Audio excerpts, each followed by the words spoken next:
अब ये data paper में आ जाएगा और हम बोलेंगे ये तो एनसीईआरटी में है ही नहीं भैया, ये रहा एनसीईआरटी के ही फोटो हैं, ठीक है, दिमाग में रखना है इसको। Lactic acid bacteria lactic acid बनवा देते हैं, और जब लैक्टिक एसिड बना तो बेटा वो उस मिल्क में मौजूद प्रोटीन दैट इज केसीन को क्या कर देता है। पहला क्वेश्चन जो हम गलत करके आ जाएंगे, डोसा इडली में फंजाई है कि बैक्टीरिया है, माइक्रोब बैक्टीरिया है बेटा। डिस्टिलेशन के साथ जो बनाई गई है, ध्यान से समझिए इस बात को, डिस्टिलेशन आप टेक्निक आपने पढ़ी होगी ऑर्गेनिक केमिस्ट्री में, दो मिक्सचर्स को जिनका बॉइलिंग पॉइंट अलग है उनको सेपरेट करने में काम आती है बेटा। Hello, very very very good morning, good evening, good afternoon everyone, क्या हाल चाल सभी के। एक बार फिर से स्वागत है बेटा आपका माइंड मैप सीरीज में। This is Rinkal Tyagi, your botany mentor. Welcome all of you to the platform of PW, जिसमें हम पहुंच चुके हैं माइंड मैप सीरीज के तीसरे बॉटनी के चैप्टर में, that is microbes in human welfare. Human welfare, microbes in human welfare, बहुत ही बेहतरीन सा चैप्टर है। जैसे सिक्के के दो पहलू होते हैं, उसी तरीके से माइक्रोब्स के दो साइड्स हैं। अभी ह्यूमन हेल्थ एंड डिजीज में हमने दुनिया जहान के डिजीज पढ़े थे जो माइक्रो ऑर्गेनिज्म कॉज करते हैं। इस चैप्टर में बेटा हम कॉइन का दूसरा साइड, सिक्के का दूसरा पहलू देखेंगे, दैट इज माइक्रोब्स हमारे फायदे में कैसे काम आते हैं। तो बढ़िया चैप्टर है, देखो अपने फायदे की बात है और सीधा सीधा क्वेश्चन तो अपना सॉल्व हो ही रहा है इसको पढ़ के। तो ठीक है, बहुत ही बढ़िया, ध्यान से, एकदम क्विक सेशन होने वाला है। बहुत ही जल्दी हम इस चैप्टर को रिवाइज करने वाले हैं, माइंड मैप सीरीज नाम है भाई। तो बहुत ही फोकस के साथ स्टार्ट करते हैं बिना टाइम वेस्ट करे। माइक्रोब्स इन ह्यूमन वेलफेयर आज का बेटा हमारा गोल होने वाला है। बहुत ही फोकस के साथ हर बात ध्यान से सुनेंगे। Microbes in human welfare. सबसे पहले चैप्टर पे थोड़ी सी बात कर लेते हैं। अगर मैं बात करूं बेटा शब्द माइक्रोब्स की, बेटा वर्ड माइक्रोब्स का मतलब क्या है? माइक्रो, बहुत ही छोटा, इतना छोटा ऑर्गेनिज्म जो नेकेड आईज से बेटा हमें दिखाई नहीं देगा। इसके लिए हमें क्या यूज करना पड़ेगा? माइक्रोस्कोप यूज करना पड़ेगा। इन ह्यूमन वेलफेयर, तो जैसा कि अभी अभी मैंने बताया बेटा, human health and disease chapter में हमने पढ़ा था इसके वजह से होने वाले नुकसान, डिजीज, और यहां हम पढ़ने वाले हैं कि कैसे डेली लाइफ में, कैसे इंडस्ट्रीज में, कैसे मेडिसिन में माइक्रोब्स हमें बहुत ज्यादा हेल्पफुल हैं। तो बढ़िया काम का चैप्टर है। यस, तो यस, चलो भाई चैप्टर की स्टार्टिंग करते हैं बहुत ही जोरों शोरों से। सबसे पहले एनसीईआरटी ने हमें ये दिखाने की कोशिश करी है कि भाई हमारे आसपास मिलने वाले प्लांट्स, हमारे आसपास मिलने वाले एनिमल्स, उनके अलावा माइक्रो ऑर्गेनिजम्स का भी इन्वायरमेंट में, अर्थ पे बहुत बड़ा रोल है। माइक्रो ऑर्गेनिजम्स मतलब माइक्रोब्स, इंट्रो हमने ले लिया कि जो हमें माइक्रोस्कोप से देखना पड़े। यस, तो क्वेश्चन, दूसरा क्वेश्चन एनसीईआरटी हमसे पूछती है कि भाई बता दो माइक्रो ऑर्गेनिज्म कौन कौन से किंगडम को बिलोंग करते हैं। तो हम बोलेंगे भाई माइक्रो ऑर्गेनिज्म तो सारे किंगडम में होते हैं। जैसे मैं बात करूं पहला किंगडम मोनेरा, किसका है बेटा? पहला किंगडम मोनेरा किसका है? बैक्टीरिया का। ये तो सारे ही एक्सक्लूसिवली यूनिसेल्युलर है, नेकेड आइज से हमें दिखाई नहीं देगा बैक्टीरियम। फिर बात करें प्रोटिस्टा, माइक्रो ऑर्गेनिजम्स हैं। फंजाई भाई माइक्रो ऑर्गेनिज्म है, नेकेड आइज से भी दिख सकती है, कब? अभी देखेंगे। उसके बाद बात करें माइक्रोस्कोपिक एनिमल्स, एनिमल किंगडम में आते हैं। माइक्रोस्कोपिक प्लांट्स, प्लांट किंगडम में आते हैं। और कुछ बेचारे जिनका कोई ठिकाना नहीं है, जो किसी किंगडम में नहीं आते लेकिन माइक्रोब्स कहे जा सकते हैं, पूरी तरह नहीं, बट यस डिजीज कॉज करने में हमने इनका नाम सुना था, that is viruses, prions and viroids. ये नाम कहां से आए हैं बेटा? 11th क्लास के बायोलॉजिकल क्लासिफिकेशन से। वहां पे हमने इनके बारे में डिटेल में सीखा था, याद है आप लोगों को? चलो, तो अगर बेटा इंट्रोडक्शन की बात करें कि माइक्रोब्स मिलते कहाँ हैं, तो हम बोलेंगे माइक्रो ऑर्गेनिजम्स तो हर जगह मिलते हैं। मिट्टी में है, पानी में है, हवा में है, हमारी बॉडी में है, बाकी एनिमल्स, बाकी प्लांट्स की बॉडी में माइक्रोब्स हमें देखने को मिलेंगे। ठीक है, कमेंट करके बता दो हमारी बॉडी में तुम्हें कौन सा माइक्रो ऑर्गेनिज्म पता है कि मिलता है। चलो आगे बढ़ते हैं। उसके बाद बेटा ये तो नॉर्मल जगह है, इवन माइक्रोब्स वहां भी मिल जाएंगे जहां हम या फिर और बाकी मल्टी सेल्यूलर ऑर्गेनिजम्स सरवाइव ना कर पाए। जैसे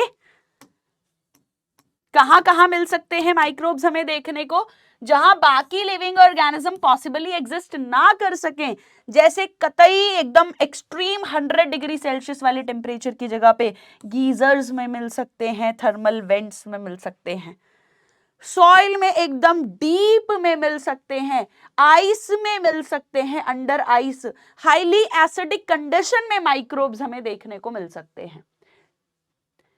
उसके बाद बेटा नेक्स्ट बात करें तो माइक्रोब्स मतलब हमने बोला जो नेकेड आई से नॉर्मली हमें दिखाई नहीं देगा, लेकिन बेटा हम लैब में ग्रो कर सकते हैं बैक्टीरिया और फंजाई को। तो जब बैक्टीरिया और फंजाई एक साथ कॉलोनी बना के ग्रो कर गए तो बेटा उनकी कॉलोनी हमें नेकेड आई से दिखाई दे सकती है। या फिर ये हमने नॉर्मल एग्जाम्पल अपनी डेली लाइफ में भी देखा होगा कि ब्रेड पे फंगस लग गई, नेकेड आई से दिखाई दे जाती है। अरे ऐसा नो, तो यही लिखा हुआ है भाई, माइक्रोब्स को हम न्यूट्रिएंट मीडियम साधन प्रोवाइड करें, जो कि पेट्री डिश होती है ना कांच की, अभी दिखाऊंगी, उसमें न्यूट्रिएंट भर दिया जाए तो लैब में ग्रो कर सकते हैं बेटा माइक्रोब्स को। उसके बाद इनको नेकेड आई से देख सकते हैं। एनसीईआरटी ने तुम्हें फोटोज दिखाए हैं, तो आइए देखते हैं जरा एनसीईआरटी के फोटो। किसी का फोटो दिखे ना दिखे, एनसीईआरटी के फोटोज हमें जरूर देखने हैं, ठीक है बेटा। ये कॉलोनीज दिखाई हैं, ये देखो, ये तो हमने डेली लाइफ में देखा ही होगा, ब्रेड पे फंगस लग गई। अब ये है एनसीईआरटी के बेहतरीन एग्जाम्पल्स विद लेबलिंग, जो कि यहां छपे होने चाहिए, ठीक है, यहां पे छपे होने चाहिए एकदम। आओ देखो जरा, जैसे ये वाली बात करें बेटा, ये कौन सा बैक्टीरिया है, रॉड बैक्टीरिया है, जिसको 500 टाइम्स मैग्नीफाई करके दिखाया गया है, 50,000 टाइम्स मैग्नीफाई करके दिखाया गया है। जिसमें हमें क्या क्या दिखाई दे रहा है बेटा, जिसमें हमें रॉड शेप का बैक्टीरिया दिखाई दे रहा है और उसका फ्लैजेला दिखाई दे रहा है। एक है तो बैक्टीरियम, पूरी कॉलोनी है तो बैक्टीरिया। आई होप ये बेसिक्स आपके क्लियर है। इकलौता बैक्टीरियम है, पूरी कॉलोनी बैक्टीरिया है, सिंगुलर प्लूरल। चलो आगे बढ़ते हैं। उसके बाद बेटा स्फेरिकल शेप का कोकस बैक्टीरियम, ये बैक्टीरिया 500 टाइम्स मैग्नीफाई करके दिखाए गए हैं। उसके बाद बेटा ये क्या है, ये बेटा क्या दिखाया गया है, tobacco mosaic virus, rod shape का 1 लाख टू 1.5 लाख टाइम्स इतना छोटा होता है, जूम करके दिखाया तो कॉम्पैक्ट रॉड शेप्ड वायरस है टीएमवी। अब ये डेटा पेपर में आ जाएगा और हम बोलेंगे ये तो एनसीईआरटी में है ही नहीं भैया, ये रहा एनसीईआरटी के ही फोटो हैं, ठीक है, दिमाग में रखना है इसको। Tobacco mosaic virus compact rod shaped virus है, 1.5 लाख 1 लाख टाइम्स जूम करके दिखाया गया है। उसके बाद बेटा ये क्या है, एडिनो वायरस, जिसका जो डेटा हम भूल जाएंगे वो ये है कि भैया it cause respiratory infections, adeno virus cause respiratory infections, ये डेटा याद रखना है। आगे बढ़ो भाई, इसको घूर लो, बैक्टीरियोफाज।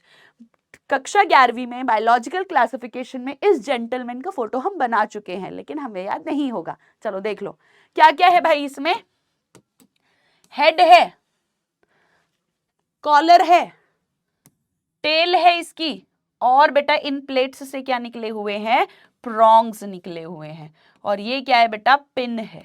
ये प्रोंग्स किस में हेल्प करेंगे, इस बैक्टीरियोफाज को। क्या होता है बैक्टीरियोफाज, वो बैक्टीरिया, क्या बैक्टीरियोफाज बैक्टीरिया है, बैक्टीरियोफाज वायरस है बेटा। बैक्टीरियोफाज वो वायरस है जो बैक्टीरिया पे अटैक करे। तो ये जो इसके प्रोंग्स हैं बेटा, ये बैक्टीरिया में ऐसे अटैच होके अटैचमेंट में हेल्प करते हैं, ठीक है। उसके बाद बेटा ये सब तो हमें माइक्रोस्कोप में दिखाई देंगे, बट दिस, ये जो कॉलोनी बेटा यहाँ पे बनी हुई है, इसको अपन नेकेड आइज से देख सकते हैं, लैब में नेकेड आइज से देख सकते हैं बेटा इसको, ठीक है, ओके, ये कॉलोनी है। अब बेटा नेक्स्ट हम बात करते हैं इस चैप्टर का ओवरव्यू क्या होने वाला है। इस चैप्टर में कहानी किधर से किधर को जाएगी, तो भाई फायदे की बातें चल रही हैं ना, भरपूर फायदे की बातें चल रही हैं, तो बहुत कुछ सीखने वाले हैं। तुम्हारे घर में, हमारे घर में इतने माइक्रोब्स काम आते हैं, मम्मियों को तो सब पता होता है, देखो हम पढ़ लेते हैं, है ना। तो बेटा हाउस होल्ड प्रोडक्ट्स में, घर में काम आते हैं। इंडस्ट्रियल प्रोडक्ट में लार्ज स्केल पे चीजें बना के बेची जाती हैं, पैसा कमाया जाता है। बायोलॉजिकल एजेंट्स हैं भाई, सीखेंगे।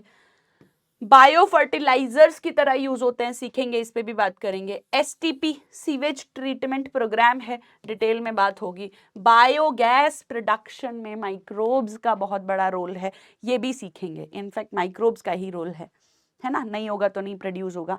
तो यही चीजें बेटा एक एक करके सीखने वाले हैं। बायोलॉजिकल एजेंट्स की जगह मैं यहाँ पे अच्छा शब्द लिख दूं अगर, तो वो हो जाएगा बेटा डिफरेंट केमिकल्स जो हमारे काम आते हैं। डिफरेंट केमिकल्स जो हमारे काम आते हैं वो सीखेंगे, जिसमें बायोलॉजिकल एजेंट आता है, जिसमें एंजाइम्स आती हैं, जिसमें ऑर्गेनिक एसिड्स आते हैं बेटा। इतनी बातें बेटा अपन लोग सीखने वाले हैं, ठीक है। केमिकल्स ज्यादा बढ़िया शब्द है, तो ये चीजें हम सीखने वाले हैं। सबसे पहले बात करेंगे हमारे घर में, जी हाँ हमारी किचन में कैसे माइक्रोब्स डेली लाइफ में यूज होते हैं। चलो, microbes in house hold product. दही के बारे में बात करेंगे, दही जमाना। ब्रेड कैसे बनती है, डोसा, इडली, भाई क्या कहानी है इनकी। उसके बाद टॉडी, ताड़ी बोलते हैं जिसको, ऐसे हिंदी में बोलूं तो ताड़ी बोलते हैं, टॉडी। और बेटा चीज, इन सब को बनाने में माइक्रो ऑर्गेनिजम्स का रोल है, नहीं होंगे तो नहीं बनेंगे। समझ आया? तो देख लो भाई। तो सबसे पहले जो डिस्कशन होने वाला है बेटा, जितनी इंफॉर्मेशन लिखी हुई है सब याद रख लो। कर्ड के बारे में बात चल रही है। कर्ड कैसे बनती है सब जानते हैं, सबके साथ कभी ना कभी। आजकल तो जमाना बदल गया है, पैकेट्स में दही आने लगा है, पर पुराने जमाने में ऐसा होता था घरों में बनाते थे। तो ये हमने अपने बचपन में देखा है कि मम्मियां बोलती थी कि जाओ मौसी से या पड़ोसी से, जो भी पड़ोस में रहता है, उससे थोड़ा सा दही ले आओ। जामन नाम से बोलती थी, तुम्हारे यहाँ क्या बोलते हैं जामन को, ऐसे बोलती थी, है ना। और फिर लाती थी, फिर उसको दूध में रखती थी एक सूटेबल टेम्परेचर पे, थोड़ा आग के थोड़ा पास को, कि थोड़ा सा वार्म रहे, और ढक के छोड़ देती थी। तो ये ढक के थोड़ा सा दही डाला, हो क्या रहा है, सूटेबल टेम्परेचर भी दे दिया, कहानी क्या चल रही है। तो बेटा ये जो दूध है इसी से दही बन रहा है, और ये जो थोड़ा सा दही डाला है इसको स्टार्टर या फिर इनओक्युलम बोला है। क्या बोला है? स्टार्टर या फिर इनओक्युलम। गए हो ना तुम लोग, कटोरी लेके या ग्लास लेके दही दे दो थोड़ी सी, है ना। चलो, उसके बाद बेटा होता क्या है, आप इतनी सी दही में मिलियंस ऑफ बैक्टीरिया होते हैं जो कि लैक्टिक एसिड बनवाते हैं। लैक्टिक एसिड बनवाते हैं, यस बेटा, लैक्टिक एसिड बैक्टीरिया बोलते हैं इनको, LAB, लैब। बेटा इस और इनओक्युलम में या स्टार्टर में दुनिया जहान के लैक्टिक एसिड बैक्टीरिया हैं।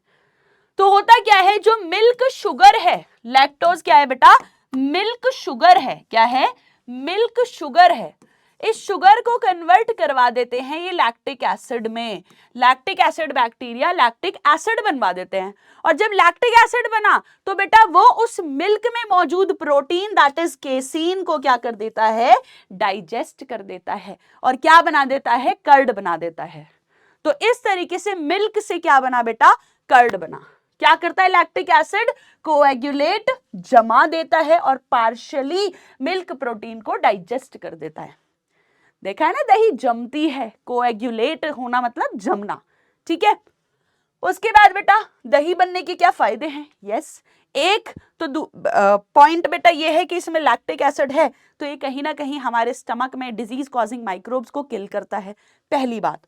तो वही लिखा हुआ है, check disease causing microbes in our stomach.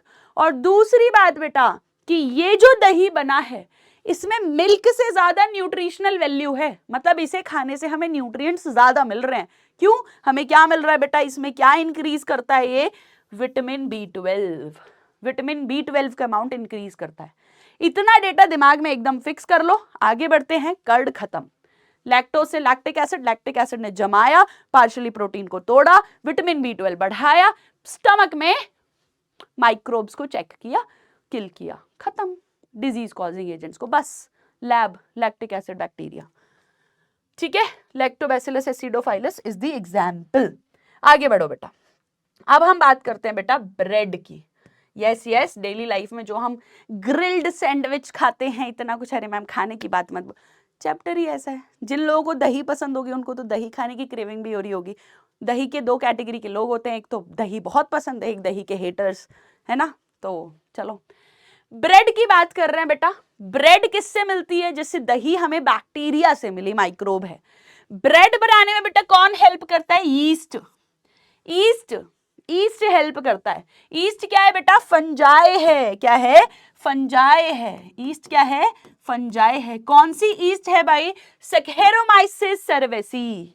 Saccharomyces सर्वेसी। इसी सी ईस्ट इस ईस्ट को तो बेटा याद कर लो, टंग ट्विस्टर सा बन रहा था अभी। इस ईस्ट को तो याद कर लो, क्योंकि ये ब्रेड बनाने में काम आती है, बेक करने में काम आती है, इसीलिए इसको क्या बोलते हैं?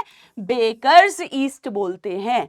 ठीक है, उसके बाद बेटा ये डेटा हमें पता होना चाहिए कि जो ईस्ट है, जो सेकेरोमाइसिस सर्वेसी है बेटा, ये अपना एटीपी बनाने के लिए एल्कोहलिक फर्मेंटेशन करती है।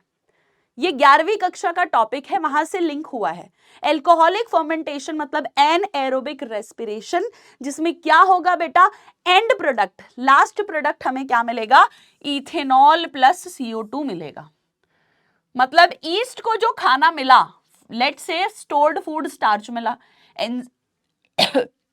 बेटा एंजाइम की हेल्प से वो माल्टोज बना, माल्टोज टूट के ग्लूकोज बना, ग्लूकोज टूट के फिर ग्लाइकोलाइसिस, याद आ रहा है, पायरुविक एसिड बना, और अल्टीमेटली क्या मिला बेटा? अल्टीमेटली क्या मिला? इथेनॉल मिला और CO2 रिलीज हुआ। तो अब कहानी क्या चलती है?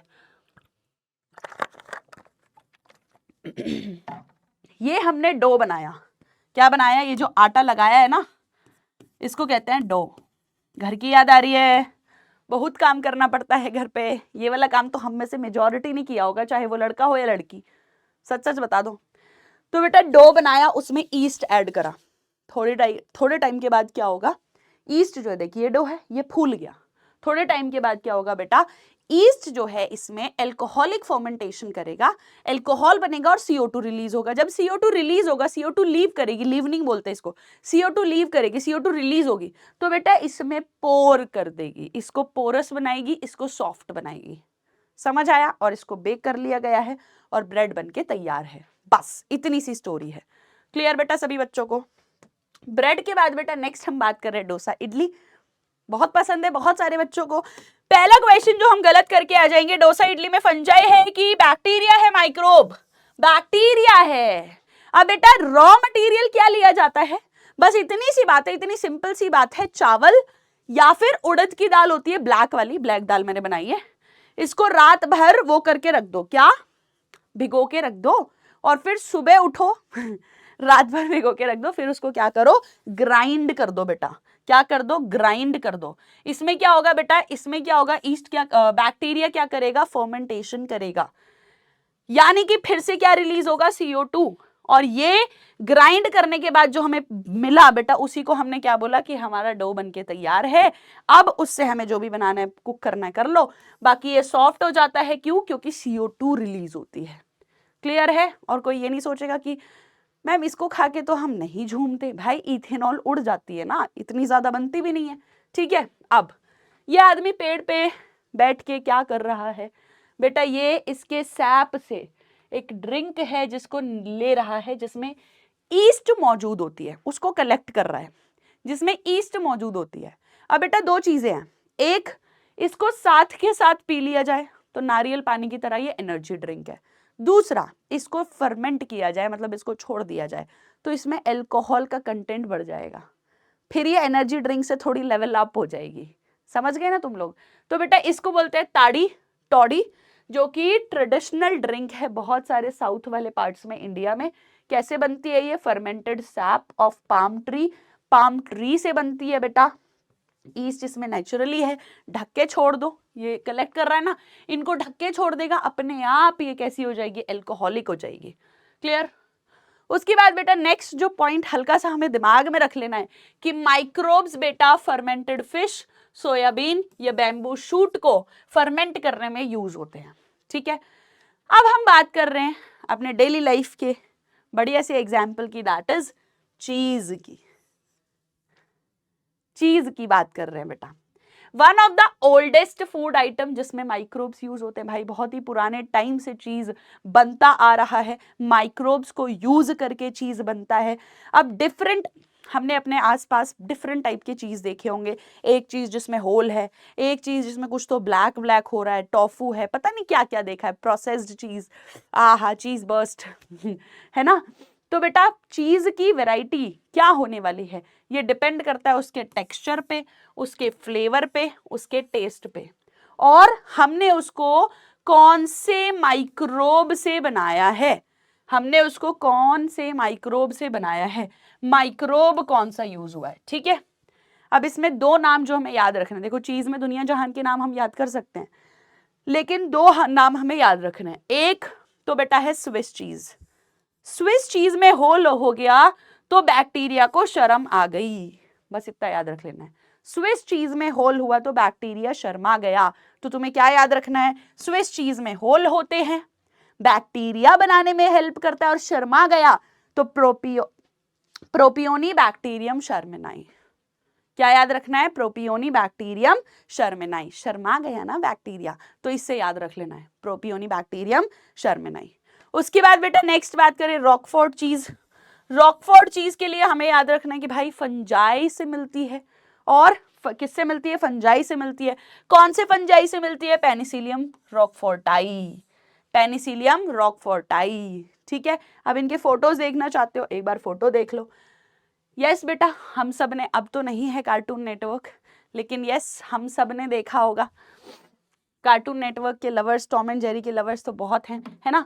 तो हम सब ने देखा होगा टॉम एंड जेरी में ये होल वाली चीज, बेटा ये होल वाली चीज कौन सी है बेटा, दिस इज स्विस चीज।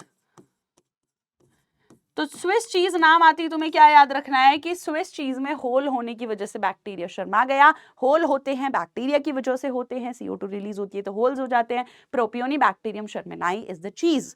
उसके बाद बेटा ये असली फोटो हम ले आए किसके, स्विस चीज के, और ये बेटा कौन सी चीज है, रॉकफोर्ड चीज, रॉकफोर्ड चीज। अरे ठीक है, ये कौन सी चीज है, रॉकफोर्ड चीज, रॉकफोर्ड चीज। इसमें क्या मौजूद है, ये कलर्स की फंजाई, किसकी वजह से आया है colour, due to fungi. Okay चलो, उसके बाद बेटा नेक्स्ट अब हम बात करने वाले हैं, नेक्स्ट अब हम बात करने वाले हैं बेटा किस पे, हम बात करने वाले हैं माइक्रोब्स। देखो इस चैप्टर का एक हिस्सा हमने कर लिया, that is house hold products. अब हम बात कर रहे हैं microbes in industrial products. Industries में माइक्रोब्स यूज हो रहे हैं, इंडस्ट्रीज में माइक्रोब्स को यूज किया जा रहा है। तो इंडस्ट्रीज में बेटा एल्कोहल, मतलब कि फर्मेंटेड बेवरेजेस बनाने में यूज कर सकते हैं। उसके बाद एंटीबायोटिक्स, जो डिजीज कॉज होने से, डिजीज कॉजिंग पैथोजेंस को मारती हैं। बायोएक्टिव मॉलिक्यूल्स, केमिकल्स पढ़ेंगे बेसिकली, ठीक है, जिसमें ऑर्गेनिक एसिड्स, एंजाइम्स और बायोएक्टिव मॉलिक्यूल्स की बात करेंगे। अब ऐसे समझो इंडस्ट्री में हमें प्रोडक्शन करना है माइक्रोब्स को यूज करके, तो भाई वो तो लार्ज स्केल पे होगा ना, तो लार्ज स्केल पे प्रोडक्शन करने के लिए लार्ज बर्तन, लार्ज वेसल्स यूज होते हैं। दिख रहे हैं, ये बहुत ही बड़े बड़े वेसल्स होते हैं, मतलब इनके सामने आदमी इतना सा दिखाई दे, बस तुच्छ सा दिखाई देगा। इनको यूज किया जाता है, जिनको हजार हजार लीटर्स तक के, कितने अप्रॉक्स हजार हजार लीटर्स तक के, और इनको क्या कहा जाता है बेटा, इनको कहा जाता है फर्मेंटर्स। क्या कहा जाता है, फर्मेंटर्स। तो सबसे पहला जो हम सीखने वाले हैं बेटा वो क्या, अल्कोहल या फिर फर्मेंटेड बेवरेजेस के बारे में बात करने वाले हैं। फर्मेंटेड बेवरेजेस के बारे में बात करने वाले हैं। क्या होता है, अभी अभी मैंने बताया, अल्कोहलिक ड्रिंक है। क्या है, अल्कोहलिक ड्रिंक है। भाई इसको बेकर्स ईस्ट बोलते हैं। बेटा बेकर्स ईस्ट क्यों बोलते हैं, नहीं नहीं, बेकर्स ईस्ट तो है, लेकिन यहां पे ये फर्मेंटेड बेवरेजेस की तरह काम कर रही है, इसीलिए इसे ब्रूअर्स ईस्ट बोलते हैं। ब्रूअर्स ईस्ट, क्या बोला, brewers yeast. Saccharomyces सर्वेसी same east है। भाई सामान बदल गया ना, पहले आटा था, उड़ गई थी, अल्कोहल तो उड़ गई थी, CO2 की वजह से सॉफ्ट कर दिया था, ब्रेड बन गई। अब ढक के रखो, सोर्स दो, अल्कोहल बनता जाएगा तो अल्कोहल बन जाएगी। अरे यस और नो। तो कहानी क्या है, बस इतनी सी है, जैसे माल्टेड सीरियल्स, फ्रूट जूस, इनको ईस्ट पे, ईस्ट इनका क्या करेगा, डाइजेशन करेगा, डाइजेशन करके इथेनॉल बनाएगा, अल्टीमेटली एट द एंड क्या बनेगा, इथेनॉल बनेगा। ठीक है, अब हमने मार्केट में बहुत सारे अल्कोहल के नाम सुने होंगे। कौन सा टाइप ऑफ अल्कोहल बनेगा ये डिपेंड करता है बेटा कौन सा रॉ मटेरियल यूज किया है। जैसे पोटैटो यूज किया है या राइस यूज किया है या ग्रेप्स यूज किया है, कौन सा रॉ मटेरियल यूज किया है उस पर डिपेंड करेगा कौन सा टाइप ऑफ अल्कोहल बना है। क्लियर है? उसके बाद बेटा किस टाइप की प्रोसेसिंग रही, मतलब अल्कोहल फाइनली बनाने में डिस्टिलेशन किया है या डिस्टिलेशन नहीं किया है, इसके बेसिस पे दो कैटेगरी, डिस्टिल्ड अनडिस्टिल्ड। बेटा डिस्टिलेशन के साथ जो बनाई गई है, ध्यान से समझिए इस बात को, डिस्टिलेशन आप टेक्निक आपने पढ़ी होगी ऑर्गेनिक केमिस्ट्री में, दो मिक्सचर्स को जिनका बॉइलिंग पॉइंट अलग है उनको सेपरेट करने में काम आती है बेटा। तो अगर हमने डिस्टिलेशन किया है बेटा तो हम उसका अल्कोहल का जो भी हमें मिल रहा है उसका अल्कोहलिक कंसंट्रेशन बढ़ा सकते हैं डिस्टिलेशन करके। एक फैक्ट है जो कि आप 11th क्लास में पढ़ते हो बेटा कि ईस्ट जो फर्मेंटेशन कर रहा है, ईस्ट जो फर्मेंटेशन कर रहा है और फर्मेंटेशन करके क्या बना रहा है बेटा, फर्मेंटेशन करके ईस्ट क्या बना रहा है, ईस्ट बना रहा है इथेनॉल। तो बेटा पॉइंट क्या है, बेटा पॉइंट ये है कि जब ये कंसंट्रेशन 13% पे पहुंचता है, कितने पे पहुंचता है, 13% पे पहुंचता है, तो ईस्ट की क्या हो जाती है बेटा, डेथ हो जाती है। मतलब ईस्ट खुद ही इथेनॉल बना रहा है, खुद ही डेथ हो गई। तो 13% से ज्यादा परसेंटेज के बेवरेजेस हमें कहां से मिलेंगे, इससे ज्यादा करना है तो बेटा क्या करना पड़ेगा, डिस्टिलेशन करना पड़ेगा। समझ गए आप लोग? तो आपको एग्जाम्पल याद करना है बेटा, बिना डिस्टिलेशन के जो बनी है दो नाम याद रख लो, दो नाम याद रख लो, that is wine and beer. कम एल्कोहलिक कंटेंट होता है इनमें, और बाकी के बेटा विस्की, रम, ब्रेंडी एटसेट्रा, ये सब नाम एनसीईआरटी में हैं। ये कैसी है बेटा, डिस्टिल्ड है, यानी इनका एल्कोहलिक कंटेंट 13% से ज्यादा होगा। यस और नो? क्लियर है सभी को? और ये बेटा फर्मेंटेशन प्लांट दिखाया गया है, फर्मेंटेशन प्लांट एनसीईआरटी का फोटो है, ठीक, ये फर्मेंटेशन प्लांट है। चलो एल्कोहलिक बेवरेजेस सीख लिए बेटा हमने, फर्मेंटेड बेवरेजेस सीख लिए। अब बात कर रहे हैं एंटीबायोटिक की। क्या होता है एंटीबायोटिक? एंटी मतलब अगेंस्ट, बायोटिक मतलब लाइफ, हमारी लाइफ के अगेंस्ट, डिजीज कॉजिंग ऑर्गेनिज्म की लाइफ के अगेंस्ट, मतलब कि पैथोजन की लाइफ के अगेंस्ट। तो एंटीबायोटिक एंटी किसके है, अगेंस्ट लाइफ। किसकी लाइफ के अगेंस्ट है बेटा, पैथोजन्स की लाइफ के अगेंस्ट है। और ये प्रो लाइफ है, किसके लिए, प्रो मतलब हमारे वेलफेयर के लिए, हमारे फायदे के लिए है। तो प्रो लाइफ किसके लिए है, ह्यूमंस के लिए है। क्लियर है सबसे पहली बात। अब दूसरी बात बेटा, हुआ क्या था, एंटीबायोटिक की डिस्कवरी जो है वो गलती से हुई थी, और जब गलती से डिस्कवरी होती है तो इसको क्या कहते हैं, सेरेंडिपिटी। क्या कहते हैं, सेरेंडिपिटी। यस बेटा, इनफैक्ट इनसे गलती हुई थी तभी इसकी डिस्कवरी हुई। ऐसा नहीं है कि कुछ कर रहे थे और गलती से पता चल गया, गलती करी और फिर डिस्कवरी हुई। मतलब नेगेटिव में भी पॉजिटिव हो सकता है, तो गलती करके ज्यादा परेशान मत हुआ करो। चलो ठीक है, इसका मतलब ये नहीं गलतियां करोगे। तो ठीक है बेटा, साइंटिस्ट का नाम है अलेक्जेंडर फ्लेमिंग, जिन्होंने पहली बार, फ्लेमिंग जी ने क्या करी थी, पहली एंटीबायोटिक डिस्कवर की थी। तो ये क्या माइक्रोबायोलॉजिस्ट, इन्होंने क्या करा भाई, ये बैक्टीरिया ग्रो कर रहे थे इसमें, पेट्री डिश में, ये कांच की क्या है बेटा, पेट्री डिश। कौन सा बैक्टीरिया ग्रो कर रहे थे, याद कर ले, स्टेफाइलोकोकस। तो होता क्या है बेटा, ये रूल होता है, इन्फेक्शन ना फैले, बैक्टीरिया ज्यादा फैल ना जाए, इसीलिए हम क्या करते हैं, अपना एक्सपेरिमेंट करने के बाद पेट्री डिश को क्लीन करके तब घर वापस जाते हैं। तो इन्होंने क्या किया भाई, लैब में पेट्री डिश में बैक्टीरिया ग्रो करा, छोड़ के चले गए, ऐसे ही छोड़ के चले गए, फिर वापस आए। और जब वापस आए तो इन्होंने देखा कि यहाँ पे कुछ तो है और उसके आसपास बैक्टीरिया नहीं है, कुछ तो है जिसके आसपास बैक्टीरिया दिखाई नहीं दे रहा। तो बेटा क्या कहानी थी, ये क्या है बेटा, ये मोल्ड है। मोल्ड मतलब ये फंजाई है। कौन सी फंजाई है, पेनिसिलियम नोटेटम है। और कहानी ये थी कि इन्होंने देखा जहां जहां मोल्ड है, जहां जहां फंगस है, उसके इर्द गिर्द, उसके चारों तरफ बैक्टीरिया नहीं सरवाइव कर पा रहा। यहां देखो बैक्टीरिया दिखाई नहीं दिया। उसी टाइम का पेट्री डिश का फोटो है बेटा ये, ठीक है। बैक्टीरिया दिखाई नहीं दिया। तो बेटा क्या पता चला कि ये जो मोल्ड है पेनिसिलियम नोटेटम, ये तो केमिकल सिक्रीट करती है जो कि बैक्टीरिया की सेल वॉल को तोड़ के उसको मार देती है। इस तरीके से दुनिया में आई पहली एंटीबायोटिक। और बेटा जब ये डिस्कवर हुई तो वर्ल्ड वॉर 2 में इसको भरमार मात्रा में यूज किया गया। तुम ये सोचो, जब वर्ल्ड वॉर चल रहा है सबकी डेथ ऐसे ही थोड़ी होगी कि उनको इंजरी हो गई और वो मर गए, जी नहीं पाए। ऐसा भी तो होता है बेटा कि लोगों के यहाँ इंजरी हो रही है, यहाँ वुंड आ गया, लेकिन यहाँ पे इन्फेक्शन की वजह से डेथ हो गई। तो भाई इन्फेक्शन बैक्टीरिया कॉज कर रहा था, डिजीज कॉज कर रहा था, उसकी वजह से डेथ हो गई। तो इस तरीके से बहुत सारी जानें बचाई गई बेटा, और ये बहुत बड़ा काम था, है ना। और दूसरी बात इसी में हमें ये याद रखनी है कि बेटा पेनिसिलियम का जो फुल पोटेंशियल है कि हाँ भैया इसको तो ऐसे मार्केट में हम यूज कर सकते हैं एंटीबायोटिक की तरह, ये किसने फुल पोटेंशियल डिस्कवर किया था बेटा? अर्नस्ट चेन और हॉवर्ड फ्लोरे ने।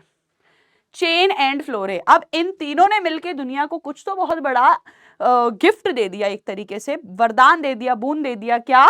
कि भाई बहुत सारे लोगों को मरने से बचाया। तो ऑब्वियसली ये डिजर्व करते थे नोबेल प्राइज, और इनको मिला 1945 में। तीनों को मिला, फ्लेमिंग, फ्लोरे एंड चेन को। याद रखना है, इतना डेटा याद रख लो। हमारी कहानी खत्म, सेरेंडिपिटी खत्म, गलती से मिस्टेक हुई लेकिन काम आ गई, है ना। उसके बाद बेटा हम बात कर रहे केमिकल्स की। कुछ जरूरी केमिकल्स हमें मिलते हैं माइक्रोब्स से। जैसे बेटा मैं बात करूं organic acids, enzymes, bio active molecules. Organic acids में यहाँ नाम लिखे हुए हैं एजेंट्स के, यहाँ ऑर्गेनिक एसिड्स लिखे हुए हैं। Citric acid, acetic acid, butyric acid, lactic acid. Citric acid किससे मिलता है? Aspergillus niger. क्या हम भूल जाएंगे कि भैया ये तो फंजाई है।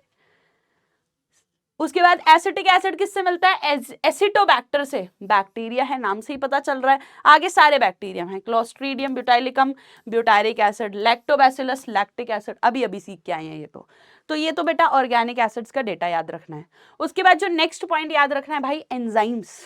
एंजाइम्स भी बहुत ज्यादा कमर्शियली बहुत सारी जगहों पे यूज होती हैं। और एंजाइम्स क्या क्या करती हैं, जैसे कौन कौन सी एग्जाम्पल हमें याद करना है। जैसे बेटा फर्स्ट है लाइपेज। बेटा लाइपेज नाम से ही पता चल रहा है लिपिड ऑयल को डाइजेस्ट करती है। तो इसको क्या डिटर्जेंट्स में मिक्स कर दिया जाता है कि अगर कपड़ों पे कोई ऑयल स्टेन आ जाए तो वो क्लीन कर सकती है ये डाइजेस्ट करके। अरे यस और नो? तो यस बेटा, इसको डिटर्जेंट्स में यूज किया जाता है टू रिमूव ऑयल स्टेन्स। उसके बाद बेटा नेक्स्ट है अमाइलेज, स्टार्च डाइजेस्ट करने के काम आती है। Protease and pectinase. अब हमने घर में जूस बनाया होगा, एकदम उसमें धागे धागे फाइबर्स से दिखाई देते हैं, लेकिन मार्केट से रियल जूस की बोतल ले आओ, एकदम क्लियर जूस होता है। तो बेटा यही है कि उसमें ये एंजाइम्स ऐड की जाती हैं जो कि उस जूस को क्लियर कर देती हैं। That is protease and pectinase. Fruit का कोई छिलका, उसके अंदर कोई फाइबर, उसको डाइजेस्ट कर देती हैं। तो यस बेटा, ये क्या करती हैं? Clarify fruit juice. उसके बाद बेटा यहाँ लिखा हर डेटा बहुत ही ज्यादा इंपॉर्टेंट है। अगर मैं बात करूं स्ट्रेप्टोकाइनेज की, तो बेटा ये एंजाइम हमें बैक्टीरिया से मिलती है जिसका नाम है स्ट्रेप्टोकोकस। क्या नाम है? स्ट्रेप्टोकोकस। ये क्या करता है बेटा? क्लॉट रिमूव करता है। ऐसे समझ बेटा, ये अगर हमारी ब्लड वेसल है तो इसके अंदर बेटा क्लॉट हो गया, इस क्लॉट को रिमूव करेगा, ब्लॉकेज को रिमूव करेगा। यस और नो? तो बेटा ये क्या करता है? क्लॉट बस्टर है। वेसल्स में जो क्लॉट हो गए उनको रिमूव करता है। तो ये काम की दवाई है। हार्ट के पेशेंट्स जिनका कोर क्लॉट हुआ है या कुछ भी है, उनको ये दवाई दी जाती है। ठीक है। उसके बाद बेटा नेक्स्ट है बेटा बायो एक्टिव मॉलिक्यूल्स। जैसे सबसे पहला नाम है बेटा साइक्लोस्पोरिन। क्या नाम है? साइक्लोस्पोरिन ए, जो कि हमें याद रखना है। साइक्लोस्पोरिन ए क्या है? साइक्लोस्पोरिन ए इम्यूनोसप्रेसिव एजेंट है। इम्यूनिटी के बारे में बेटा ह्यूमन हेल्थ एंड डिजीज में हमने पढ़ ही लिया है कि हमारे अंदर कोई बाहर का सेल आएगा तो हमारे इम्यून सेल्स महाभारत की तरह पूरा युद्ध करके खच खच खच खच उनको मार देंगे।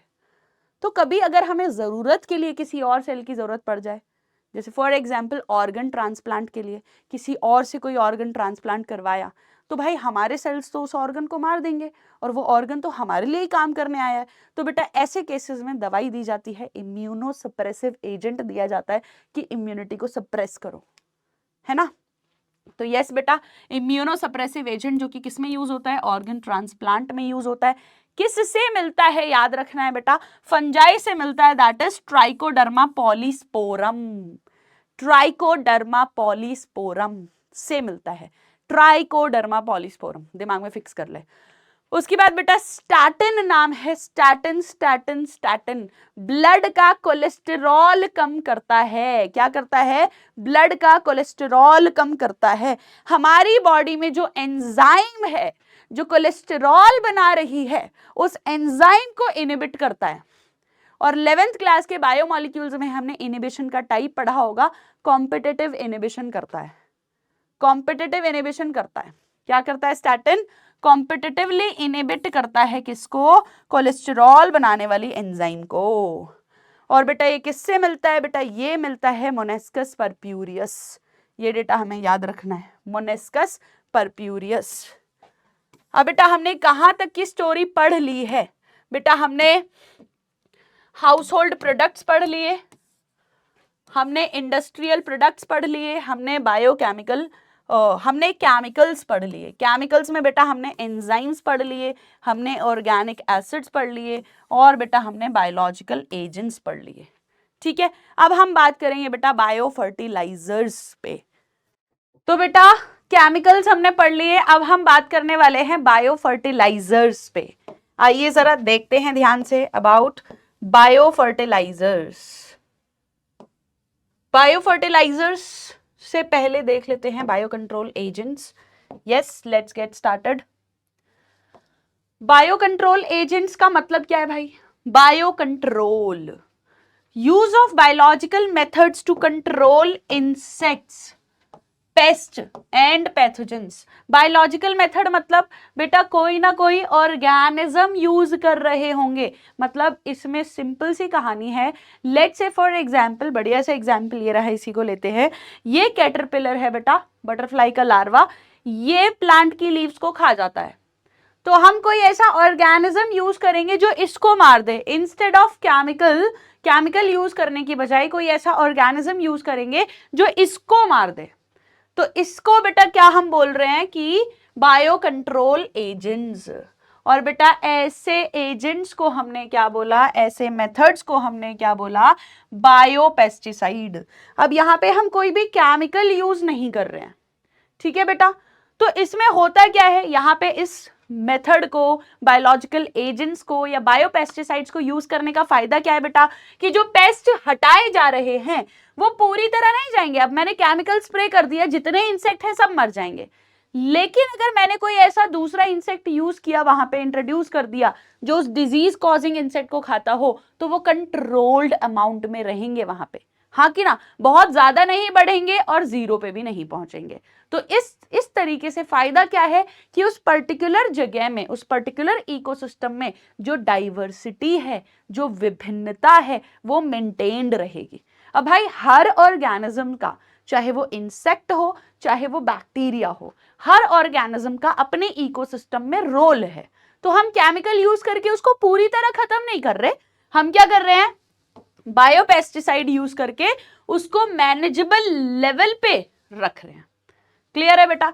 फिर तो ये एक बढ़िया तरीका हो गया किसानों के लिए। और बेटा इसको यूज करते हैं किसमें, इंटीग्रेटेड पेस्ट मैनेजमेंट प्रोग्राम में, जहां पे क्या किया जाता है कि डील इस तरीके से किया जाता है कि भाई सब कुछ खत्म ना हो, बेसिकली सस्टेनेबल तरीके से, कि अगर किसी इकोसिस्टम में ऑर्गेनिजम्स कम हैं, इकोलॉजिकली सेंसिटिव एरिया है, सेंसिटिव, एनसीईआरटी की बहुत बढ़िया लाइन है, इकोलॉजिकली सेंसिटिव का मतलब है वहां पे डाइवर्सिटी ऑलरेडी खतरे में है, ठीक है। तो वहां पे हम क्या यूज कर रहे हैं, बायोपेस्टिसाइड यूज कर रहे हैं।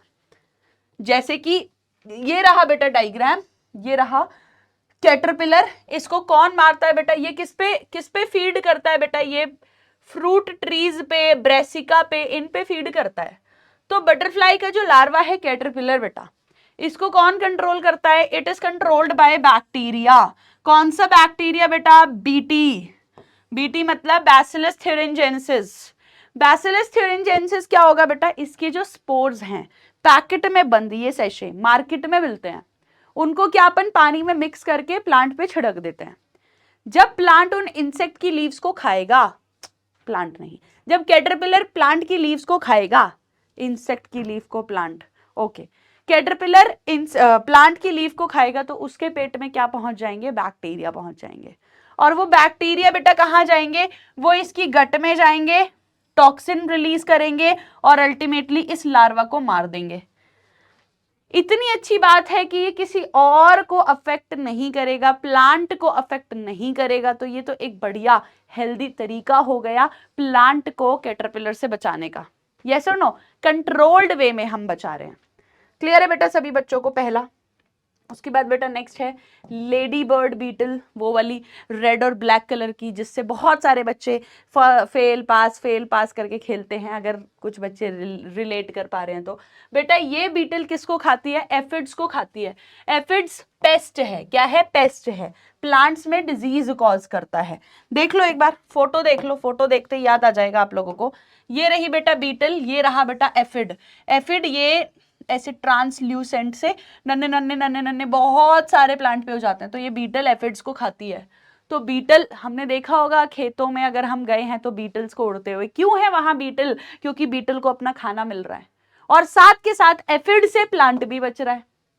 और ऐसा नहीं है कि इसने सारे एफिड खत्म कर दिया, एफिड भी मेंटेन्ड है, एफिड की स्पीशीज खत्म नहीं हो रही हैं। अरे यस और नो। उसी तरीके से बेटा दूसरा एग्जाम्पल, ड्रैगन फ्लाइज क्या खा जाते हैं, मस्कीटो खा जाते हैं, मच्छर को खाते हैं। ट्राइकोडर्मा बेटा, ट्राइकोडर्मा क्या है, फ्री लिविंग फंजाई है और ये किस में मिलती है बेटा, प्लांट्स के रूट में मिलती है, रूट में मिलती है, रूट के साथ एसोसिएट हो जाती है बेटा। लेट से दिस इज रूट, तो रूट के साथ ट्राइकोडर्मा एसोसिएट हुई तो बेटा ये इस प्लांट की रूट्स को किससे बचाती है, इंसेक्ट्स पैथोजेंस से बचाती है। पैथोजन रूट तक आने से पहले इसका सामना करेंगे। बोलो क्लियर है। उसके बाद बेटा नेक्स्ट है बड़ा ही famous, that is baculovirus. Baculovirus बेटा pathogens that attack insects and other arthropods. भाई majority of baculovirus are used as bio control agents. ये किस पे अटैक करता है बेटा, ये किस पे अटैक करता है बैक्यूलोवायरस, इंसेक्ट्स पे और आर्थ्रोपोड्स पे। अब ये इंसेक्ट आर्थ्रोपोड्स क्या कर रहे हैं, ये इंसेक्ट आर्थ्रोपोड्स प्लांट में पेस्ट की तरह काम कर रहे हैं बेटा। बैक्यूलोवायरस का कौन सा जीनस यूज किया जाता है बेटा, न्यूक्लियो पॉलीहेड्रोवायरस। क्या नाम है, न्यूक्लियो पॉलीहेड्रोवायरस। और अच्छी बात इसकी ये है कि बेटा ये नैरो स्पेक्ट्रम है, कि अगर इसकी रेंज ये है ना, ये इन्हीं को अफेक्ट करेगा, ये बाकी इंसेक्ट्स को, प्लांट्स को, एनिमल्स को, बाकी मैमल्स को अफेक्ट नहीं करेगा। जो इसकी रेंज है फिश को अफेक्ट नहीं करेगा, जो इसकी रेंज है उन्हीं पे अटैक करेगा बेटा, इंसेक्ट्स पे, कुछ आर्थ्रोपोड्स पे। ठीक है। उसके बाद बेटा ये देख लो, ये ड्रैगन जो कि किसको खाता है, मस्कीटो को खाता है। दिस इज कैटरपिलर लार्वा बेटा। अगर तुम ऑब्जर्व करो, दिन से रात से दिन जाओ या फिर एक दिन सुबह देखो और शाम को देखो, किसी प्लांट लीफ पे कैटरपिलर लार्वा है तो भाई वो पत्तियों को इतनी भयंकर तरीके से, इतनी तेजी से कुतर देता है ना, बहुत तेजी से फीड करता है बेटा लीव्स पे। उसके बाद ये बेटा ट्राइकोडर्मा फंगस है जो कि रूट के साथ एसोसिएट हो जाती है। ठीक है। बाकी ये ड्रैगन जो कि किसको खाता है, मस्कीटो को खाता है। ठीक बेटा। अब हम बात कर रहे हैं microbes as bio fertiliser. Bio fertiliser का मतलब है बेटा ऐसा ऑर्गेनिज्म जो सॉइल में फर्टिलिटी बढ़ाए, बेसिकली सॉइल में न्यूट्रिएंट्स बढ़ाए, enrich nutrient quality of soil. अब इसमें कौन कौन आते हैं बेटा, bacteria, cyanobacteria and fungi. Bacteria, cyanobacteria and fungi, इन्हीं पे बात कर रहे हैं। Bacteria nitrogen fixing bacteria, atmospheric nitrogen को इस फॉर्म में कन्वर्ट कर रहे हैं कि प्लांट उसे एब्जॉर्ब कर सकते हैं इन सॉइल। क्या क्या एग्जांपल है बेटा, सिम्बायोटिक, रूट नोड्यूल्स में मिलता है, यस और नो। कौन सा, राइजोबियम बैक्टीरिया। फ्री लिविंग में बेटा एजोस्पाइरलम, एजोटोबैक्टर, ये हमें याद रखने, एजोस्पाइरलम, एजोटोबैक्टर। अब आते हैं नाइट्रोजन फिक्सिंग साइनोबैक्टीरिया पे। बेटा साइनोबैक्टीरिया को ही क्या बोल रहे हैं, blue green algae, blue green algae. तो ये जो नाइट्रोजन फिक्सिंग साइनोबैक्टीरिया है, इसमें हमने बायोलॉजिकल क्लासिफिकेशन क्लास 11th में भी हमने सीखा था एनाबिना, नॉस्टॉक, ऑसिलेटोरिया। ये याद रखना है बेटा। जो पॉइंट आएगा पेपर में वो है कि ये हैं important biofertilizers in paddy fields, rice धान के फील्ड में इंपॉर्टेंट फर्टिलाइजर्स है बेटा। ग्रीन कलर से पूरा का पूरा सॉइल को कवर कर लेता है ये ब्लू ग्रीन एल्गी, ठीक है। उसके बाद बेटा मार्केट में अवेलेबल है भरमार मात्रा में, जिससे कि हम सॉइल में न्यूट्रिएंट्स ऑर्गेनिकली बढ़ा सकें, केमिकल पे डिपेंडेंसी कम हो सके, ठीक, केमिकल फर्टिलाइजर्स का कम यूज हो सके। उसके बाद बेटा फंगस की बात करते हैं। फंगस माइकोराइजा शब्द हमने सुना ही होगा, बाकी मैं तुम्हें एक्सप्लेन कर रही हूं। हायर प्लांट्स की रूट के साथ फंजाई एसोसिएट हो जाती है। फंजाई को प्लांट से खाना मिल रहा है और प्लांट के लिए फंजाई क्या करती है बेटा, पूरी ऐसे रूट के साथ, देखिए व्हाइट कलर से क्या है, फंगल के हाइफे, धागे जैसे स्ट्रक्चर हैं, ये पूरे हाइफे किसके साथ एसोसिएट हो गए, रूट के साथ। अब ये क्या करेगा, number 1 point number 1 surface area बढ़ाएगा, दूसरा वाटर ज्यादा एब्जॉर्ब करेगा, ड्रॉट रेजिस्टेंट बनाएगा इसको, सूखा पड़ गया जमीन में तो भी फंगस ने इतनी सारा नेटवर्क रहता है बेटा बहुत ज्यादा तादाद में, तो फंगस ने वाटर एब्जॉर्ब करके रखा है, तो कहीं ना कहीं टाइम थोड़ा इसको क्या बनाएगा, वाटर ड्रॉट रेजिस्टेंट बनाएगा, सॉल्ट रेजिस्टेंट बनाएगा बेटा, सॉल्ट कंसेंट्रेशन बढ़ रहा है तो रूट के लिए वाटर और फास्फोरस न्यूट्रिएंट एब्जॉर्ब करेगा। और सबसे अच्छी बात ये भी है कि अगर कोई पैथोजन इस पे अटैक करने आएगा रूट पे, तो ये उसको भी ट्रैप कर लेगा, रूट तक नहीं जाने देगा। क्लियर है बेटा। बायो फर्टिलाइजर जो किसी भी तरीके से सॉइल की न्यूट्रिशन वैल्यू, बेसिकली न्यूट्रिएंट्स बढ़ा रहे हो, उसको एनरिच कर रहे हो, ठीक है। अब बेटा नेक्स्ट पॉइंट आता है हमारा microbes in sewage treatment. Sewage क्या होता है, देखो जरा, ये इमेज दिखाई दे रही है बेटा, दिस इज सीवेज। सीवेज मतलब अपना डेली लाइफ का वेस्ट, म्यूनिसिपल वेस्ट भी बोलते हैं जिसको। क्या होता है बेटा इसमें, मेजरली इसका मेजर पार्ट क्या होता है, ह्यूमन एक्सक्रीटा। अब इस सीवेज वेस्ट में बेटा प्रॉब्लम क्या है कि इस सीवेज वेस्ट को डायरेक्टली डिस्चार्ज नहीं कर सकते वाटर बॉडीज में, कि सीवेज वाटर डायरेक्टली रिवर में छोड़ दिया, डायरेक्टली स्ट्रीम्स में छोड़ दिया, इससे बीमारियां बढ़ेंगी। क्यों? क्योंकि इसमें बहुत सारे disease causing bacteria etcetera fungi ये सब होते हैं, तो बेटा डायरेक्टली नहीं छोड़ सकते, तो इसको करना पड़ेगा ट्रीट। सीवेज ट्रीट करने के लिए बेटा सीवेज ट्रीटमेंट प्लांट्स होते हैं अलग अलग सिटीज में, ठीक है, सीवेज ट्रीटमेंट प्लांट्स होते हैं। अब ये सीवेज इतना खराब क्यों है, अभी अभी मैंने बोला इसमें ऑर्गेनिक वेस्ट तो होगा ही, ऑर्गेनिक मैटर तो होगा ही साथ माइक्रोब्स भी हैं। अब माइक्रोब्स मेजरली कैसे हैं बेटा, डिजीज कॉजिंग के लिए क्या वर्ड यूज करते हैं, पैथोजेनिक हैं। कुछ बैक्टीरिया इसमें ऐसे भी हैं जो इसी के ऑर्गेनिक मैटर को फीड करेंगे, डाइजेस्ट कर देंगे, अपने खाने की तरह यूज करेंगे, ठीक है। कुछ बैक्टीरिया इसमें ऐसे भी हैं, कुछ माइक्रोब्स इसमें ऐसे भी हैं, और वो कहीं ना कहीं माइक्रोब्स हमें हेल्प करने वाले हैं इस सीवेज वाटर को क्लीन करने में। तो आइए देखते हैं सीवेज ट्रीटमेंट प्लांट्स में कहानी कैसे चलती है। पहले मैं आप लोगों को ओवरव्यू दूं तो बेटा 2 तरीके से ट्रीटमेंट किया जाता है, 2 स्टेप होते हैं बेटा ट्रीटमेंट के। पहला प्राइमरी या फिजिकल स्टेप, दूसरा केमिकल सेकेंडरी या फिर बायोलॉजिकल स्टेप या बायोलॉजिकल ट्रीटमेंट, ठीक है बेटा। ये 2 हैं, primary treatment, secondary treatment, physical treatment, biological treatment. आओ जरा देखो, ये पूरी स्टोरी बेटा आपकी दिखाई गई है किसकी, सीवेज ट्रीटमेंट प्लांट की। होता क्या है, मान लो ये आया सीवेज वेस्ट, ये रहा बेटा, इमेजिन कर सीवेज वेस्ट को बहुत सारे, ये तो मैंने एक साथ बना दिए, बहुत सारे फिल्टर्स से पास किया जाता है। अगर बहुत सारे फिल्टर्स से पास करेंगे बेटा तो इसमें जितना भी फ्लोट कर रहा कचरा था वो सब छन जाएगा। तो यही लिखा हुआ है बेटा, सबसे पहले क्या किया, सीक्वेंशियल फिल्ट्रेशन, जिससे फ्लोटिंग डेब्राइस, फ्लोट करने वाला कचरा क्या हो गया, छन गया।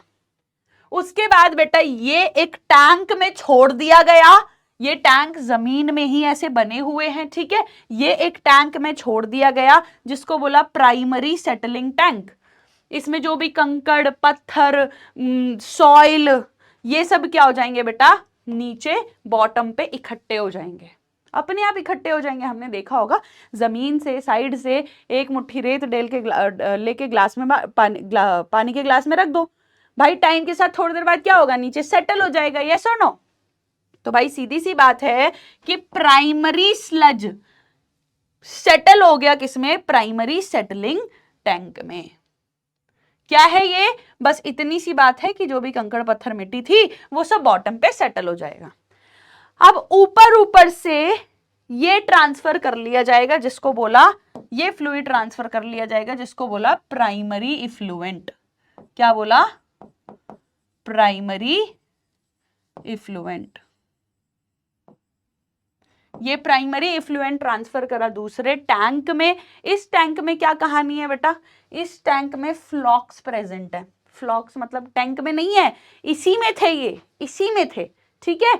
इसमें क्या प्रेजेंट है, फ्लॉक्स प्रेजेंट है। फ्लॉक मतलब बोले तो बेटा जाला बना हुआ है किसका, फंगल हाइफे का, और उसके साथ एसोसिएटेड है क्या बेटा, बैक्टीरिया। क्या एसोसिएटेड है, बैक्टीरिया। और इसमें क्या प्रेजेंट है, ऑर्गेनिक वेस्ट। बेसिकली इनके साथ डील होने वाला है इसमें। और बेटा ये क्या लगा रखा है, एरेशन कर रखा है, मतलब कि यहां से एयर अंदर एंटर कर सकती है। तो अब स्टोरी बहुत सिंपल सी है बेटा।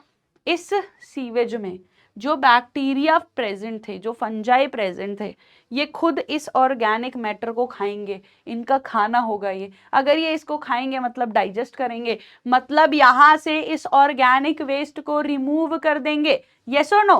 तो बस हमने यही किया, क्योंकि ये एरोबिक है तो हमने यहाँ पे एरेशन ट्यूब लगा दी, एयर आती रहेगी, और ये लगा दिया बेटा एगिटेटर कि इसको एगिटेट यानी कि ऐसे मिक्स करने में हेल्प करेंगे। ये क्या है, एगिटेटर।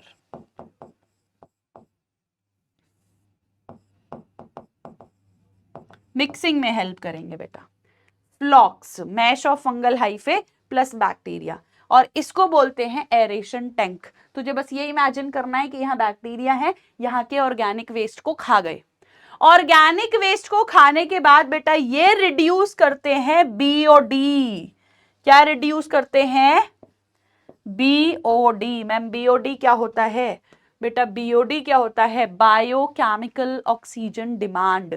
बायोकेमिकल ऑक्सीजन डिमांड का मतलब सिंपल सा है, ऐसे समझ कि कितना अमाउंट ऑफ ऑक्सीजन बैक्टीरिया को चाहिए to oxidise organic waste in 1 litre of water.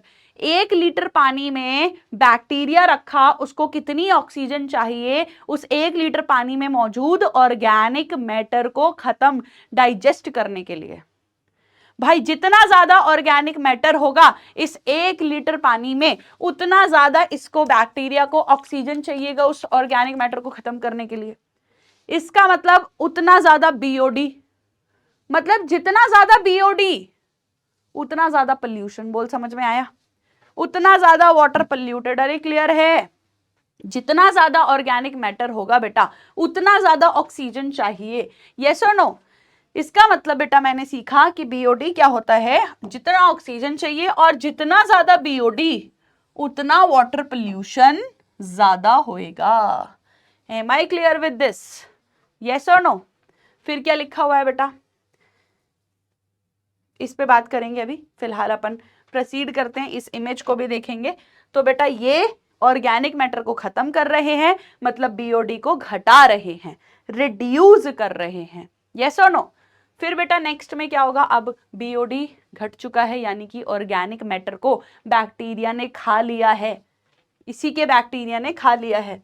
अब इसको ट्रांसफर करा बेटा, इसको ट्रांसफर करा दूसरे टैंक में, दूसरे टैंक में ट्रांसफर करा, तो ये क्या मिला बेटा हमें, सेकेंडरी स्लज। क्या मिला, सेकेंडरी स्लज। और क्या बोला इसको, एक्टिवेटेड स्लज।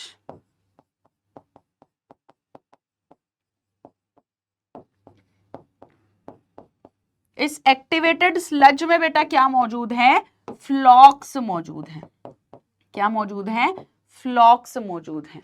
यहां पे अब क्या किया गया है, देख ध्यान से सुन।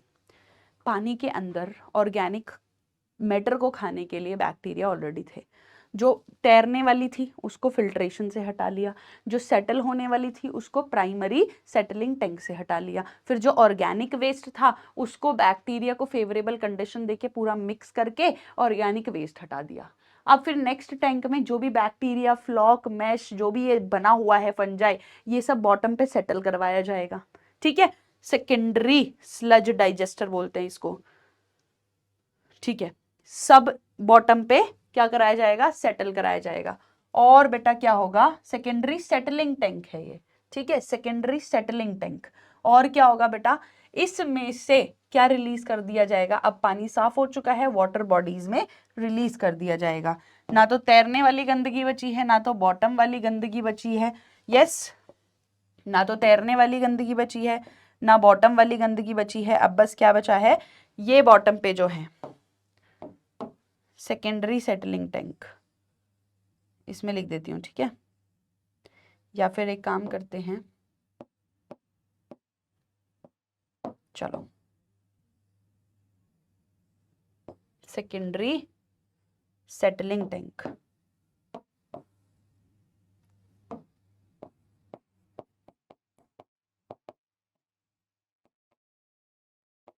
उसके बाद बेटा नेक्स्ट स्टोरी क्या है, अब हमें इनको भी तो गायब करना है, इन फ्लॉक्स को भी तो गायब करना है। यस और नो? अब सुन जरा ध्यान से, कुछ अमाउंट ऑफ फ्लॉक बेटा वापस इसमें ऐड किया जाता है इनओक्यूलम की तरह। इनओक्यूलम का वर्ड अभी हमने सीखा था कि फ्यूचर में फिर से इस टैंक में जब यहां से वेस्ट आएगा तो ऑलरेडी बैक्टीरिया है, उसको खाना मिलेगा, वो और फल फूल जाएगा और बढ़ जाएगा। यस और नो? और ज्यादा सफाई करेगा, और फल फूल जाएगा, और बढ़ेगा, और सफाई करेगा, और ऑर्गेनिक वेस्ट को खाएगा। तो अब यस, ये यहाँ पे कलेक्ट हुआ, इनोक्यूलम की तरह इसमें इंट्रोड्यूस किया। अब हमारी जिम्मेदारी है इसको हटाने की। यहाँ तो हमने जुगाड़ कर ही लिया है अपना। तो बेटा नेक्स्ट क्या होगा, इसको ट्रांसफर किया जाएगा एन एरोबिक स्लज डाइजेस्टर में। यहाँ पे क्या होगा, एन एरोबिक कंडीशन दी जाएगी, एन एरोबिक बैक्टीरिया रखा जाएगा। अब एन एरोबिक बैक्टीरिया रखा गया तो ये किस पे फीड करेगा, ये मरने लग जाएंगे, और ये किस पे फीड करेगा, फ्लॉक्स पे फीड करेगा, और अल्टीमेटली क्या रिलीज करेगा बेटा, बायोगैस रिलीज करेगा। क्या रिलीज करेगा, बायोगैस रिलीज करेगा, जिसको यूज कर लिया जाएगा, जिसको ट्रांसफर कर लिया जाएगा। ठीक है, और ये जो एन एरोबिक बैक्टीरिया, खाली एन एरोबिक बैक्टीरिया नहीं, यस और नो? अब ये जो एन एरोबिक बैक्टीरिया है एयर में रिलीज कर दो, अपने आप मर जाएंगे। हाँ कि ना? ये तो एन एरोबिक है, यस और नो? और अभी थोड़ी देर बाद सीखेंगे कि ये जो एन एरोबिक बैक्टीरिया है ये कौन सा है, मिथेनोबैक्टीरियम।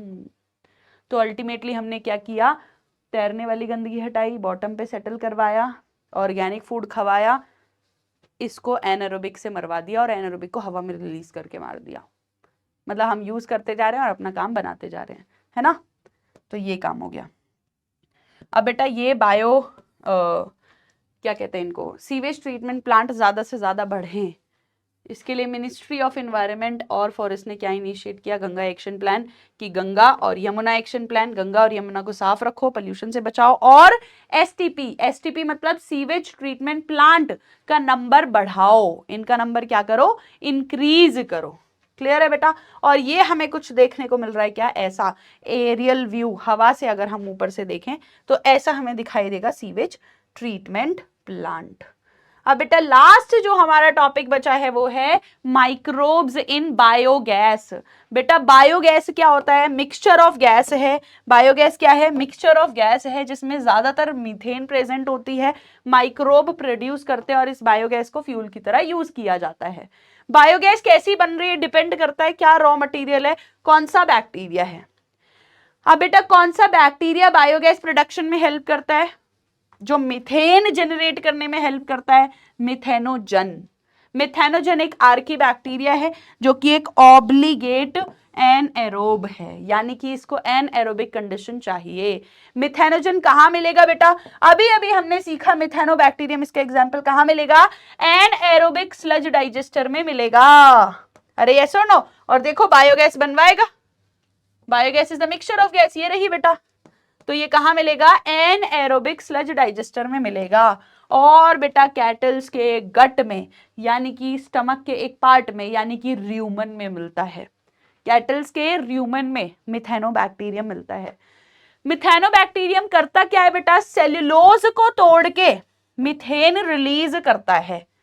अब ये क्या गोबर में भी होता है, गोबर में गट में, कैटल्स की गट में मिथेनोबैक्टीरियम है तो उनके गोबर में भी पहुंचा, ठीक है।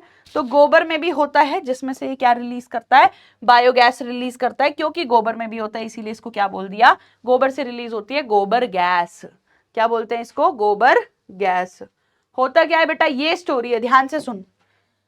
ये रहा बेटा स्लरी, स्लरी का मतलब है यहां क्या मौजूद है, गोबर मिक्स्ड विद वाटर। बेटा इसको ट्रांसफर किया, 10 से 15 फीट का ये गड्ढा है जो कि डाइजेस्टर है। डाइजेस्टर होने का मतलब क्या है बेटा, डाइजेस्टर होने का मतलब बस इतना सा है कि हमने 10 से 15 फीट का गड्ढा छोड़ दिया, यहाँ गोबर है, उसमें बैक्टीरिया है, बैक्टीरिया अपने आप सेल्यूलोज को डाइजेस्ट करता जाएगा और मीथेन बनाता जाएगा। तो यहाँ सेल्यूलोज डाइजेस्ट होगी और क्या प्रोड्यूस होंगी बेटा, बायोगैस प्रोड्यूस होगी। बायोगैस बोले तो मीथेन, H2S, CO एटसेट्रा। अरे ठीक है, मीथेन, H2S, CO2 एटसेट्रा, ये सब बायोगैस प्रोड्यूस होंगे डाइजेस्टर में, ठीक है। अब ये गैस क्या बेटा कलेक्ट कर ली जाएंगी और कलेक्ट करके अपने आसपास के घरों में भेज दी जाएंगी। अब मैम ऐसे घर तो नहीं मिलते आजकल बेटा, ये बायोगैस प्लांट रूरल एरियाज में ही ज्यादा मिलता है जहां पे कैटल्स, गाय भैंस ज्यादा होती हैं, ठीक। अब डाइजेस्ट होने के बाद जो बचा इसको बोलते हैं स्पेंट स्लरी। क्या बोलते हैं, स्पेंट स्लरी। और बेटा इसमें क्या है, अब इसको किसकी तरह यूज कर सकते हैं, अब एक बात मान, ये सड़ा हुआ गोबर हो गया ना बेटा, इसको किसकी तरह यूज कर सकते हैं, खाद की तरह यूज कर सकते हैं, मैन्योर की तरह यूज कर सकते हैं। यस, गोबर जब सड़ता है तो वो क्या बनता है, मैन्योर बनता है। तो स्पेंट स्लरी को किसकी तरह यूज करेंगे, मैन्योर की तरह यूज करेंगे। अब बेटा होता क्या है इसमें, अगर हम थोड़ा सा अपना ज्ञान लगाएं तो बेटा सेल्यूलोज का डाइजेशन होता है। सेल्यूलोज एक पॉलीमर है, पॉलीमर मतलब बहुत सारे यूनिट्स को जोड़ जोड़ के जो बनाया, पॉलीमर से मोनोमर बनता है, ऑर्गेनिक एसिड्स बनते हैं। ऑर्गेनिक एसिड्स मतलब for example citric acid, formic acid, और बेटा उनसे रिलीज होती है मीथेन, CO2, H2, H2S। ये सारी गैसेस किस में आती हैं, बायोगैस में आती हैं। क्लियर है, गोबर गैस में आती है। इंडिया में बेटा ये टेक्नोलॉजी किसने इंट्रोड्यूस करी, किसने इनिशिएट करी बेटा, याद रखना है IARI एंड KVIC। IARI बोले तो बेटा इंडियन एग्रीकल्चरल रिसर्च इंस्टीट्यूट, और KVIC बोले तो khadi and village industries commission. ये बेटा याद रखना है। उसके बाद यही लिखा हुआ है रूरल एरियाज में ज्यादा मिलती है, क्यों, क्योंकि वहां पे गाय भैंस ज्यादा होती हैं। क्लियर है बेटा, इतना याद रख लोगे, ठीक है। इसके साथ बायोगैस भी हुआ खत्म। और बेटा ये रहा एक बायोगैस का डेली लाइफ का व्यू। इस तरीके से गड्ढा होता है और ये पूरा एकदम बंद, यहां से पाइपलाइन जा रही है, ये पाइपलाइन आसपास के घरों में बायोगैस को रिलीज भेज देगी और अल्टीमेटली खाना पका लिया जाएगा, ठीक है। तो बेटा इसके साथ हमारा चैप्टर हुआ खत्म। अच्छे से पढ़ाई करते रहेंगे, नेक्स्ट सीरीज में जल्दी मिलेंगे जिसमें हम बेटा क्या पढ़ेंगे, molecular basis of inheritance. Bye bye everyone.